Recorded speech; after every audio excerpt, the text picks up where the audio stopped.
नमस्कार दोस्तों, स्वागत है आपका आज के लेक्चर में। आज हम रस धातु के बारे में पढ़ने वाले हैं।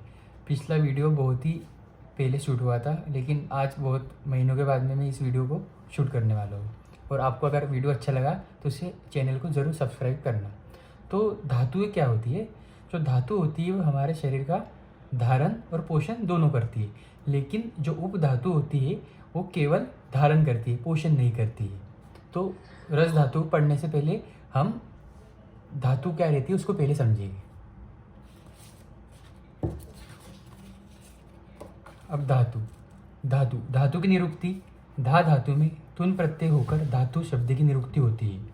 आचार्य सुश्रुत ने धातु शब्द की निरुक्ति किस प्रकार कही है? धारणात धातव बताइए, अर्थात शरीर को धारण करने वाले तत्व को धातु कहते हैं।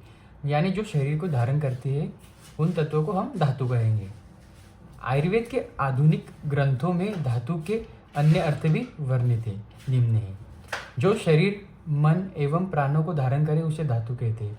यानी जो शरीर को तो धारण करती है उसके साथ साथ मन एवं प्राण को भी धारण करती है, उसे हम धातु कहते हैं। दूसरा, जो रस रक्तादि धातुओं को धारण करे वह धातु है। यानी रस रक्तादि धातुओं को धारण करती है वह भी धातु है। जो शरीर की वृद्धि करती है उसे धातु कहते हैं। यानी जो हमारे शरीर की वृद्धि करती है उसे भी हम धातु कहते हैं। सप्त धातुएं यानी 7 प्रकार की धातुएं होती है। रस, रक्त, मांस, मेद, अस्थि, मज्जा, शुक्र। यानी रस धातु के बाद में रक्त धातु, रक्त के पश्चात मांस, मेद, अस्थि, मज्जा, शुक्र। यानी एक के बाद एक धातु का निर्माण होता है। ऐसा नहीं कि पहले शुक्र का होगा फिर मज्जा का। रस के बाद में रक्त का होगा, रक्त के बाद में मांस का, मांस के बाद में मेद, मेद के पश्चात अस्थि, अस्थि के पश्चात मज्जा, मज्जा के पश्चात शुक्र का। अब हम रस धातु शुरू करते हैं। रस धातु रस धातु की निष्पत्ति किस प्रकार हुई है? रस शब्द की निष्पत्ति रस धातु में अच प्रत्यय लगाने से होती है।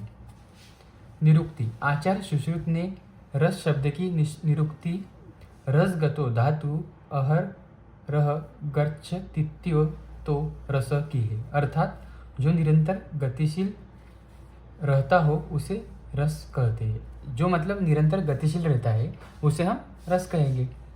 यह रस शरीर में भ्रमण करते हुए तत्त धातुओं के रूप में परिणत होकर उनका पोषण करता है। यानी आपने देखा होगा कि रस धातु से रक्त धातु बनती है, रक्त से मांस, मांस से मेद, मेद से अस्थि, अस्थि से मज्जा, मज्जा से शुक्र। वही है कि पहले रस बनेंगे उसकी पश्चात ही तो रक्त धातु बनेंगी। आचार्य सुश्रुत के अनुसार पांचभौतिक चतुर्विध षड्रस युक्त द्विविध वीर्य यानी जो शीत और उष्ण 2 प्रकार के वीर्य या अष्टविध वीर्य तथा अनेक गुणों से युक्त उपयुक्त आहार का सम्यक रूप से पचनोपरांत जो तेजभूत सार बनता है वह रस कहा जाता है। यानी जो हम इन सब ऊपर का जो पांचभौतिक हुआ, चतुर्विध हुआ और 6 प्रकार का रसों से युक्त आहार ग्रहण करते हैं और द्विविध वीर्य, इन सब प्रकार का आहार मिला के इनका पाचन होने के बाद में जो तेजभूत सार बनता है वह रस कहा जाता है। अब रस धातु की उत्पत्ति किस प्रकार होती है? अब जो हमने आहार रस ग्रहण किया है उस पर रसाग्नि की क्रिया होंगी। रस आग्नि की क्रिया होने के पश्चात 2 भाग बनेंगे, सार भाग और किट्ट भाग। सार भाग को हम प्रसाद भाग भी कहते हैं और किट्ट भाग को मल भाग भी कहते हैं। तो सार भाग पुनः 2 भागों में विभाजित होगा, स्थूल भाग, सूक्ष्म भाग। स्थूल भाग यानी जो धातु है हम रस धातु उसकी उत्पत्ति हो जाएंगी, और जो सूक्ष्म भाग रहेगा उससे उपधातु की उत्पत्ति होगी। उपधातु में जो रस की उपधातु होती है वो क्या होती है? स्तन्य एवं आर्तव, ये 2 उपधातु होती है। और सूक्ष्म का जो अगला भाग होगा रक्त निर्माण अंश, यानी अगले धातु का जो निर्माण होने का अंश रहेगा वो बनेगा, और जो रस धातु का मल रहेगा वो कफ रहता है। अब हम देखेंगे रस का पंचभौतिक संगठन। रस धातु को आयुर्वेद में आप के अर्थात जल बहुल मानते हुए सौम्य कहा गया है।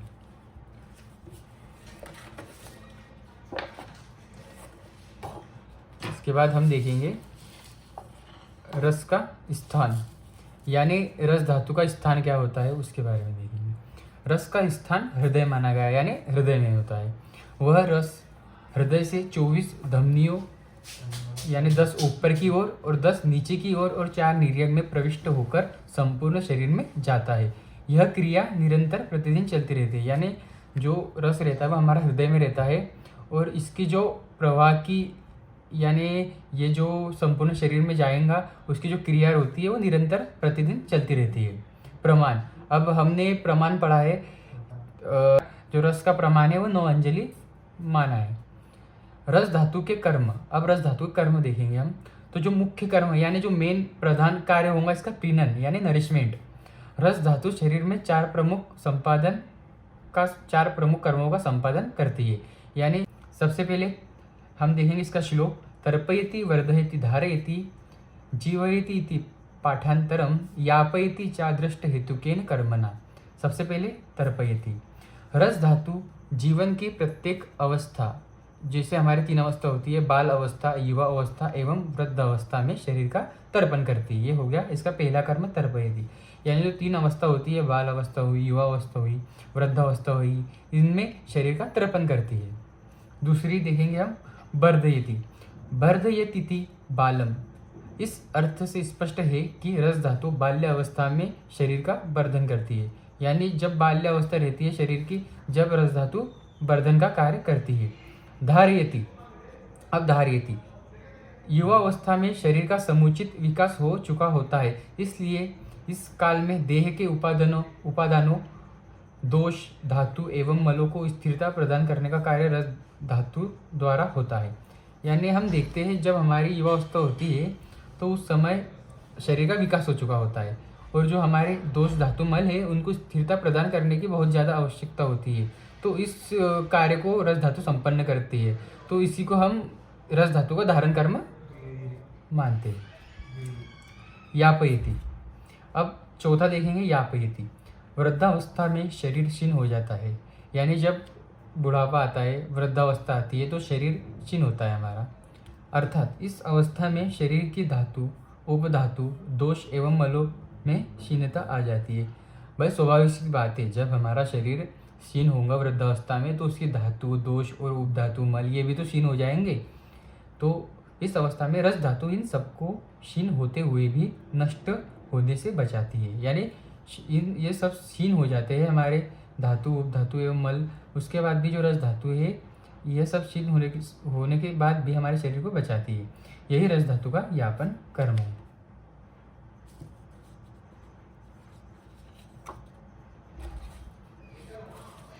अब हम देखेंगे रस के भेद। अब रस धातु के भेद को हम देखेंगे।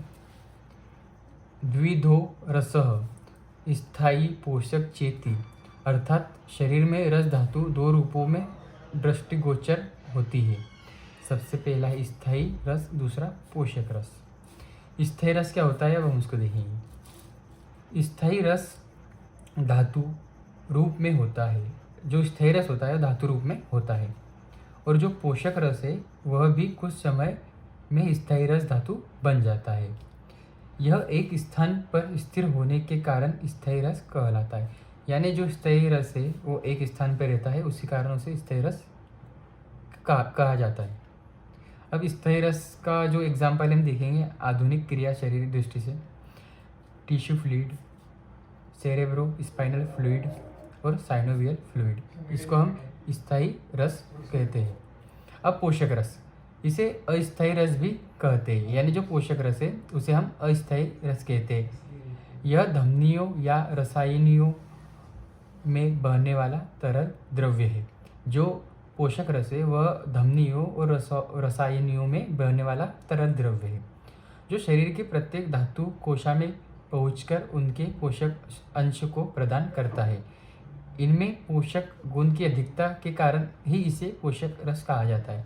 यानी जो पोषक रस होता है उसमें जो पोषण के गुण होते हैं वह बहुत ज़्यादा अधिक मात्रा में होते हैं, इस कारण से पोषक रस कहते हैं। और जो स्थायी रस होता है यह एक स्थान पर स्थिर होता है, इसी कारण से हम स्थायी रस कहते हैं।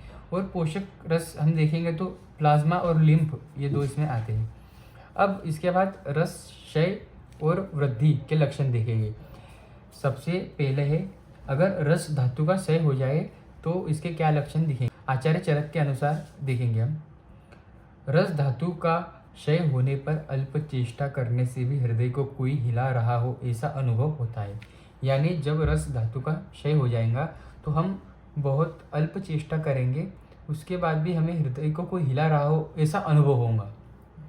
सेकंड आ जाएगा उच्च स्वर के प्रति असहिष्णुता, यानी जो उच्च स्वर होगा उसके प्रति हमें असहिष्णुता होगी।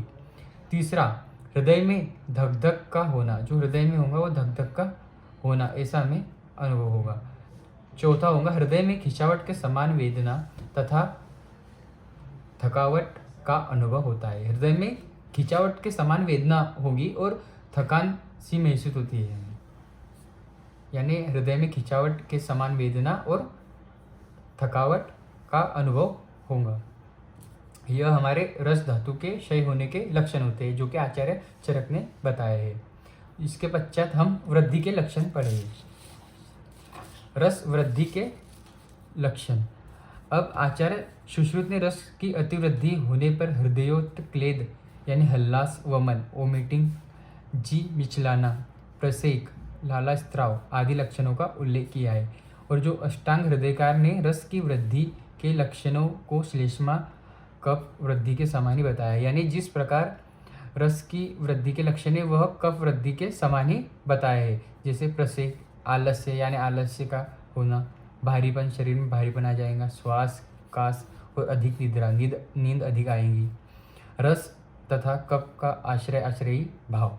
रस धातु की वृद्धि होने से कफ दोष की तथा कफ दोष की वृद्धि होने से रस धातु की वृद्धि होती है।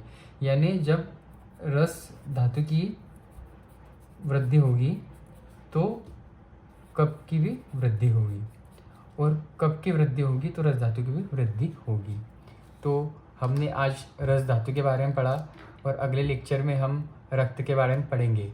अगर आपको यह वीडियो अच्छा लगा तो लाइक, सब्सक्राइब और शेयर जरूर करें और कमेंट भी। तो धन्यवाद, मिलते हैं अगले वीडियो में।